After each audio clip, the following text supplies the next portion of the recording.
I don't know. I can never tell. I can never tell when these streams start, man. I got to be honest with you. And that's my fault. I'm not very good at this part of the game. The YouTube says live, so we're going to go with that. We're going to go with live. I don't know. I can never. Okay, we're good then. I think I got it right this time. Real good. So we're underway. So what you can't tell is that I'm currently on deck in this 2-hour slow gladiator. So I'm a courteous gladiator drafter. I try to especially slow drafter, even though I prefer the slow draft. I try to be fast with it. So on the other screen, you guys cannot see. I do have my NFBC slow draft going on right now. Into my system right here, I will be entering the players that have been drafted since I drafted Tyler Glasnow. Okay, and then we will see who's left for me to put a pick in for next. So the next person that was drafted with the 5th pick in the 7th round is going to be O'Neill Cruz. Okay.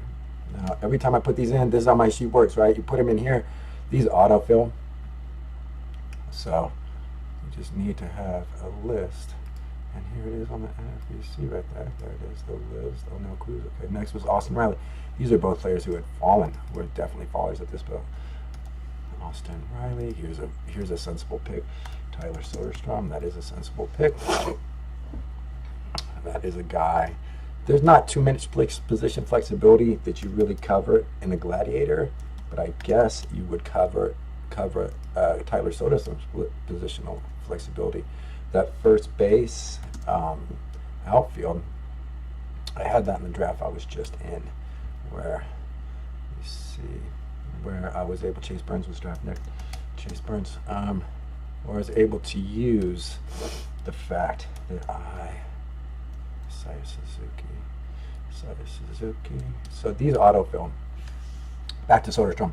Was just saying like, oh, Suarez jumped up here. People got third baseman nervous there. I think that's a reach. We'll see what the pick rater says on that. Genio Suarez. Soderstrom, I think that is the one flexible player that you can draft there, and flexibility is part of his value. I'll just say that.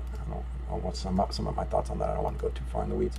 But flexibility is part of his value, specifically as a player.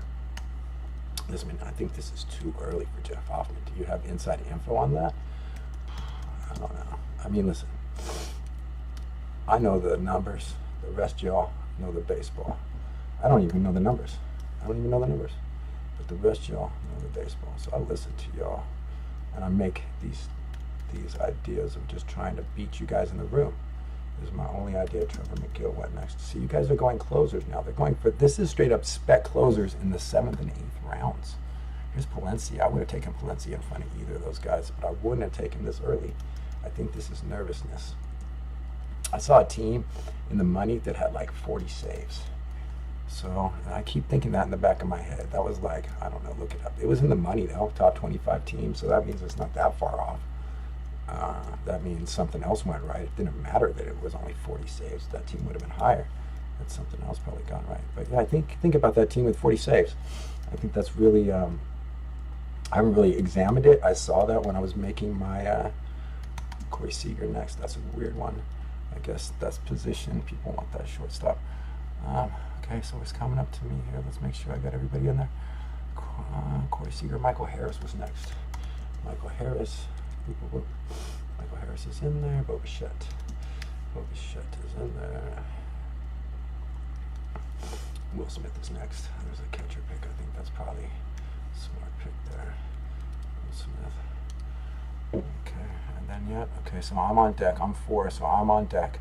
So let's take a look at this draft board, because I don't want to show the NFC draft board with the names. Here's the custom draft board we have here. We're filling in. Let me see. In this draft, I am successful with my crushing the mid-starters. You guys are going to be so mad that I took all your mid-starters. I'm mad that you took Yuri Perez away from me. Okay, that's fine. I got back with Nick Pivetta. I would have rather had Yuri Perez and Nick Pivetta, but I'll take Nick Pivetta and Tyler Glasnow. Just since I've drafted Glasnow, Bradish, Burns, Woodruff, Gausman. Now, I want to take another picture here. I want to just destroy people's soul by taking another picture. Let's see where these rankings put me. I'm doing poorly. I'm in 15th place right now, but it's swinging back to me. I've yet to make a pick. Everybody else has weight on top of me. See, team 4, 15, 15, 15. Average, see, here's what I'm saying. Average is 4.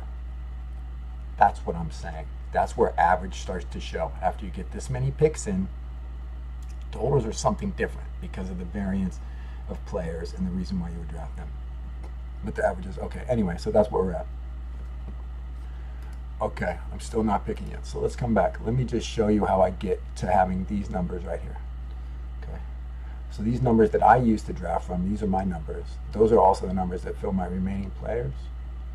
So those are the numbers that I create my Z ranks off of, that I work off of. Those are my numbers, and that's just what I do. They come from this tab, which is the projector tab. In here is a way to blend together different projection systems in whatever ratio you would like to create what I call the average 2026 projections. And that's what I do. And these are the ones that are in the draft sheet, the top sheet. So these are my projections. This sheet also creates weighted Z-scores. Weighted Z-scores, this is just some bells and whistles stuff. But it does give me a rank that I feel like is not the worst. It does put Scooble in the top pitchers. I mean, in the first round, 3 pitchers in the first round, I don't think that's a bad. They're not in the right spot. Maybe somebody will take Scooble with a 4. Who knows? Who knows? I think we'll see it. I think you'll see his min pick could be as high as 4. Anyway, so that's that. But these average projections, let's talk about where those come from. So those come from 2 sources you guys know about. The first is the Steamer projections, and the second is the Fangraph projections. So those are available. Fangraph depth charts. Those are available on Fangraphs. You get those. You buy Fangraphs, you get that. So, but this other one is, and so the other one is the parallax projections. We'll talk about that in a minute. But they come in here, and you can put in whatever ratio you want. So if you want to go all super Fangraphs right now, you could go no Steamer. People are talking about not even caring about what Steamer has to say. Okay. Now your numbers that propagate all the way through this spreadsheet don't care anything about those Steamer projections. Let's say you don't care about TDK's stupid parallax. Okay, you take that out. You move that to 0, bro. Now you have just the Fangraphs. Just the Fangraphs will now populate back through all of this whole sheet. You see the little calculator there at the bottom? It'll populate. All this will change. All this will change. Now you're drafting off that number. Okay, so that's what the projector does. The projector just projects into that other sheet. I am a blend man. I'm a 1-1-1 man. I like no bumps in my data. I'm a 1-1-1. I'm a guy who drafts against the room. I don't draft to the number. I mean, I do draft to the number. I take that back. Okay, I really do take that back. But I will say, I think if you see the number shifting right now, I will say if you beat the room and it's full of good players, how can you not be winning the overall? That's my philosophy. That's why I have this tracker that tracks me to the room, and I care about my rankings during the draft, because if I figure if I'm beating Bloomfield and then Trek in, and who else is in that room? Tom Morello, smart baseball people, right? Like a bunch of other guys, I'm sure, equally smart baseball guys. I just don't know your name by your last name. But those guys, man, if you're beating those guys, how can you not be winning it overall? Anyway, so that's what I think. So that's why I have my projections are a blend of these 3. Now these 2 Fangraphs and Steamers, you guys know, everybody has their opinions on those, some high, some low, whatever. That's why people are talking about it right now. These parallax projections. Let's talk about where these come from, because this is my own, this is what I do. This is just my, I wanted to have some type of scientific control here for parallax projections, so I did it like this. I decided that I was going to, was commonly called Marcel ratio the last 3 years. So I was going to weight the last 3 years, 2025 weighted 3, 2024 weighted 2, 2023 weighted 1. And those are showed up the yearly Marcel factors. Now anything in yellow on my spreadsheet can be changed. So if you want this 841, I've seen some of those weightings. You can do that. The Marcel is, I don't know why they call it Marcel, it's like named after a chimpanzee. It's like the simplest way to show recency bias. So this is showing recency bias. Like, I think that's important. Anyway, so It shows recency bias on the Marcel factor. So that's basically what the parallax projections are. Now, beyond just the recency bias of Marcelling these last 3 years, valued 1, 2, and 3, I've also taken the 3 segments of last year and valued them 1, 2, and 3. As everybody likes to say, how did you finish the year? How did you finish the year? How did you finish the year? Okay, that should be valued more. Okay, that really legit should be valued more. Everybody says that. Everybody looks at the end of the day. They go to Fangraphs. They go, okay, they go splits. Maybe they go split second half. They go, how was the second half? Okay, that's fine. That's something you can do in draft to make that analysis. How was the second half there? Okay, and a lot of people will value that second half and make a judgment based on that second half. Cool, I like that. I love that idea. I decided, let's cut the season into 3 parts, because I've always said the season is 3 parts. I consider into and out of the All-Star break a big part of the game. It's a psychological part of the game as well as a travel part of the game for your big players, whatever. It's an important part to recognize it's different. So I've always said the season is 3 parts. Check the record on that. I've always said that for whatever dumb reason I have. So I've created what's called the 2025 Marcel, which weights these different segments the same as a Marcel weighting. So that's the 2025 Marcel factors. So the first segment is weighted 1, the second segment is weighted 2, the third segment is weighted 3. So that would create the 2025 Marcel. And you can see that that's a little bit different than your straight 2025, okay?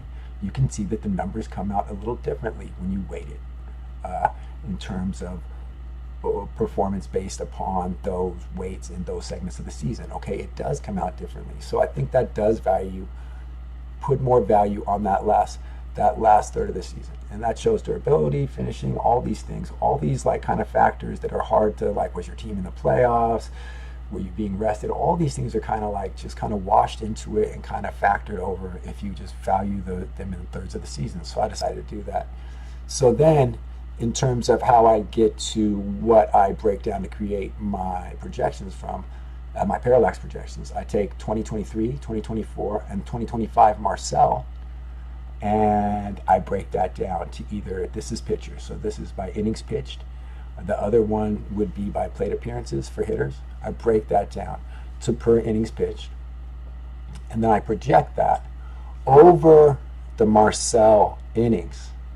So it's important to recognize that the innings I use to reproject these numbers are actually these Marcel innings, which gives a good idea of like how much they've been playing recently, which I don't really think is that wrong. So you have this. This is part of what? This is like a scientific, this is some type of no bias, just numbers, scientific value of this data.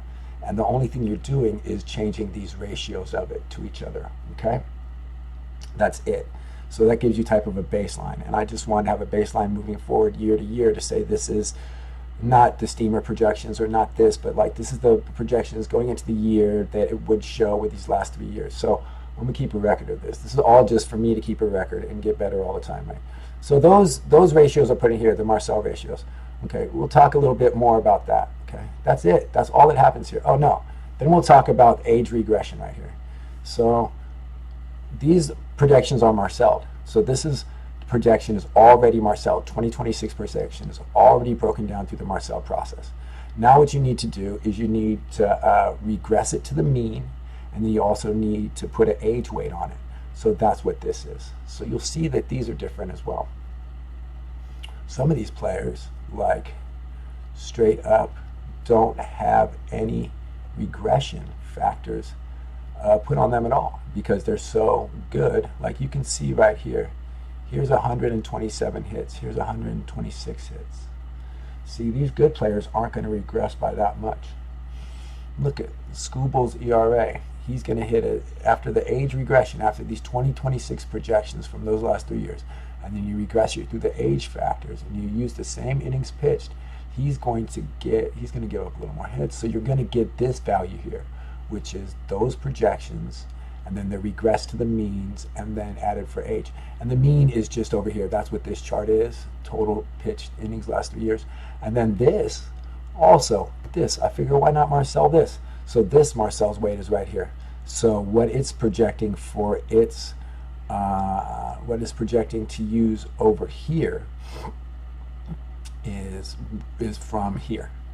is from these. It's what it's projecting to use for the league values for regression is from Marcel values of the last 3 years. So I think Marcel is just a good way to weight that last year and to show that as something. And then here's a regression adjustment factor, because you want to take regression out or regress things less. Everything is fine to regress here, except wins and saves happen in such large silos that if you were to regress them, then you would have, like, Tariq Skubal have 3 saves, and that's just not, it's just not how it is. So when you provide this, this is player boost. So the player is boosted so high up that it doesn't matter what the league does. These are the default regression factors for the league. So it would be 5 players for 1 league. I think that's fair. I don't know. Somebody give me some input. These are the default age factors. They move up and down from 29, 0.6% up and down. Okay. So also, like, if you wanted to put in a custom regression factor, you want to be like my man Skubal, 20 Skubals for every league. Or you want to be like, oh, this says PA, this should say custom IP. Let me change that real quick. Custom IP. And if then you want to say, oh, but Skubal is also going to pitch some ridiculous 210 innings, right? And then you do that. It will calculate through. It'll make these adjustments for you. Not only here, but it'll throw them all the way down the line into the rest of the system. So you'll see this propagate through here in a second. See, Skubal came to 210 right there with his innings pitched. So this is a way, if you're like, oh, I like it, but I want to give this guy some more weight, just go in there and snap it in there. Oh yeah, my man Skubal, he don't regress like the rest of the league, or I know he's gonna have these innings. Okay, sweet, then say that about him, and you'll get 252 strikeouts. I myself think that's untenable. I like a more scientific approach with this, so I just go, everybody same. That's what I do there. Okay, so that's what brings the data into the parallax. So when you see parallax here, that's what that data is. And that data is like, I don't know, it's like, I guess similar. I don't know what it is. I can't say if it's similar or not. It always seems to be high, but that's fine, because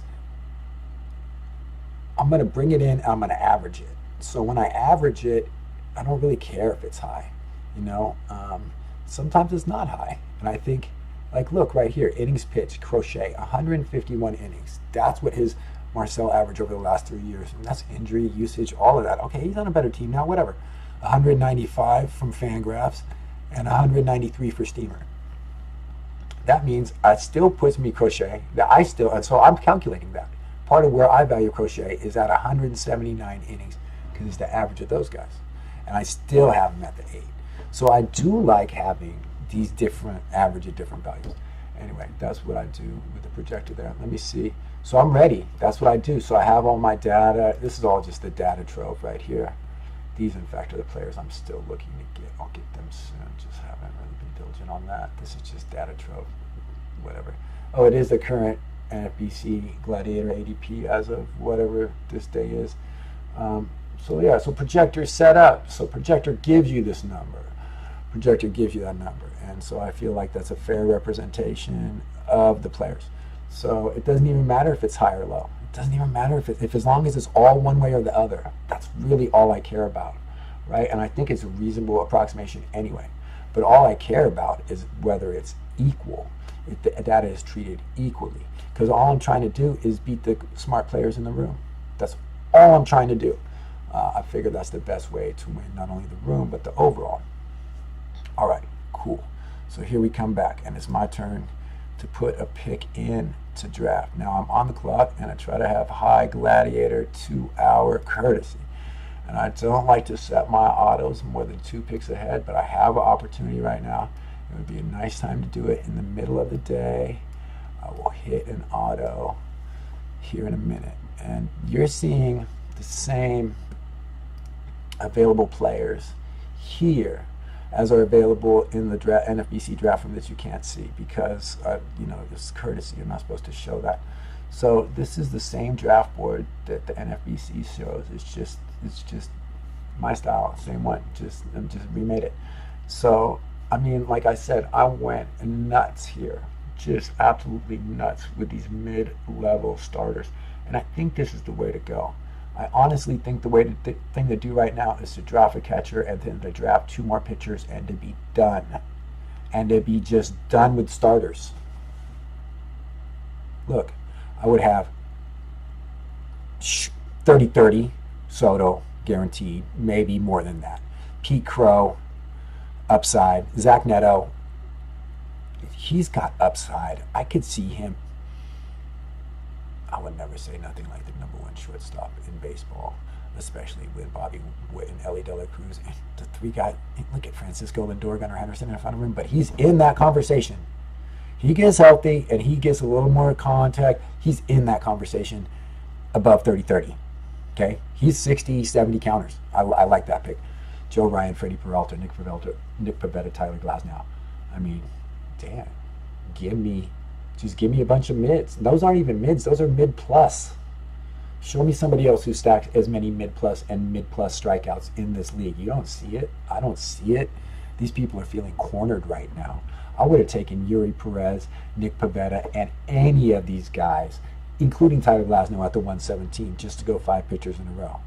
That's what I want to do. But there's a player out there that I very much value, that I think is undervalued this year, and that's the homie Yainer Gears. So I'm going to hope I can get to Yainer. I'm going to put him as #1 in my queue right now. Let's put him in the queue. Very rarely use the queue. Somebody told me how to do this. Oh, yeah. Sick. He's in my queue. All right, dope. Now let's find a #2 player. If I couldn't have Yainer Diaz. Oh, there's the Miz right there. Boy, there is that 5th pitcher. Adames is there. Bregman. You know what? I was thinking I was going to get back to Eugenio Suarez, and let me see if that was a good pick or not, where that guy took him. It shows him as a good pick. Yeah, he was already falling. He wasn't going to come back to me. Some reason third basemen are valued super high. Let's value them a little lower. There are mid-third basemen. You don't need to value them that high. Let's see what that would give it there. I mean, after the top tier is where the value should start. So it still makes Suarez a 117 pick. I do like that Chandler Simpson pick, to be honest with you. I think he's got way more upside. Where these guys all must have fallen to have such high pick value. Look at all these fallers. People are picking up fallen fruit right now. Okay, what's the pick value on these teams? Dude, some are crushing it with their pick values.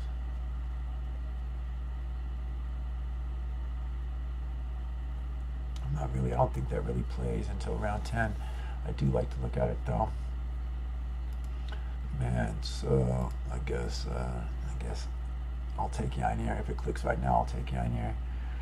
And then the next guy to get, man, the Miz.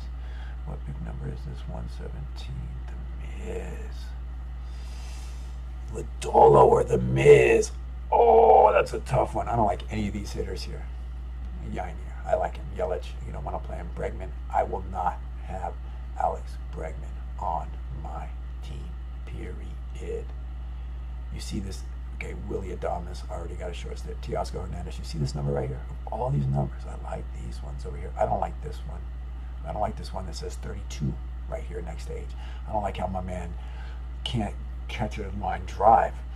But I do like this 23 Mizrowski, and I do like that volatility there. It wouldn't really bother me so much because I do already have the 4 other mids, and he's not going to come back to me. Would he come around the corner? Would Mizrowski? No, Mizrowski will be gone. You have 1-2, 1-2, 1-2. You guys are trying to get to Mizrowski.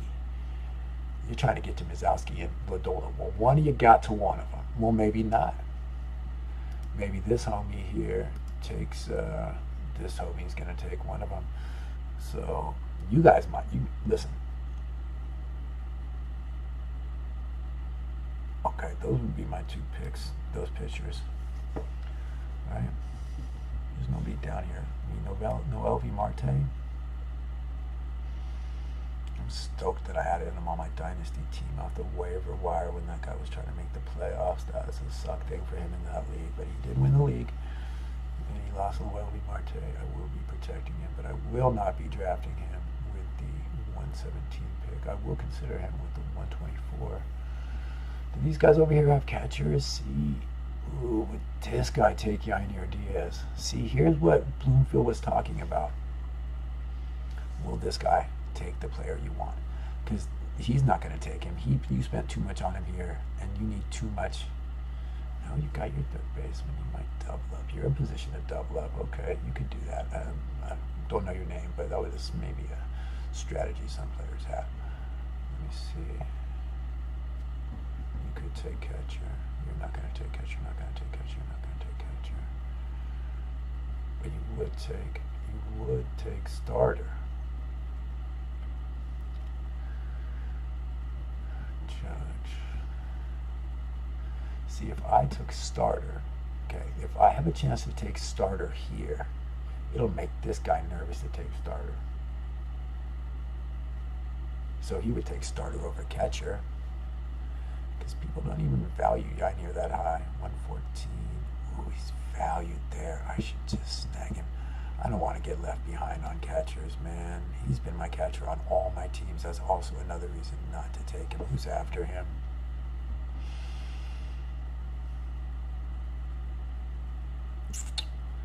I like that average he's going to bring. And if you get that, then you can wait all the way to the end. Otherwise, you're into two of these guys, and that clogs it up. Man, okay, all right. Well, I guess if you took Yainier and then you wanted to stay pitcher in the 9 and 10, that would be 124. So you could get Bieber. I don't think I would go for Bieber. I wouldn't go for any of these guys. I don't see any of these guys as value. Miz, if he made it down there to me, but I don't think he would make it. If you went Diaz, oh, dang, and no, there's my dudes. Okay, I'm going Diaz because I'm going to get Pablo Lopez or Michael King. Dude, hell yeah. Let's go. I'm taking Diaz. And then my next pick here, I mean, if I didn't get Diaz, then I would just go nuts on pitcher, right? Okay, if I didn't get Diaz here, then Nicola pitches in Cincinnati. Okay, I can see some aggression coming from him. Dang, I wish I knew how The Miz killed it in the playoffs. Did The Miz kill it in the playoffs? That's the one thing I don't have in my calculations. Playoffs. Let's look that up. Fangraphs real quick. Somebody tell me, did The Miz kill it? Let's see. Mizowski. Also, I like his first name. That's my brother's name. Jacob Mizowski. Let's see. I gotta take The Miz. Let me see. Where's the playoffs?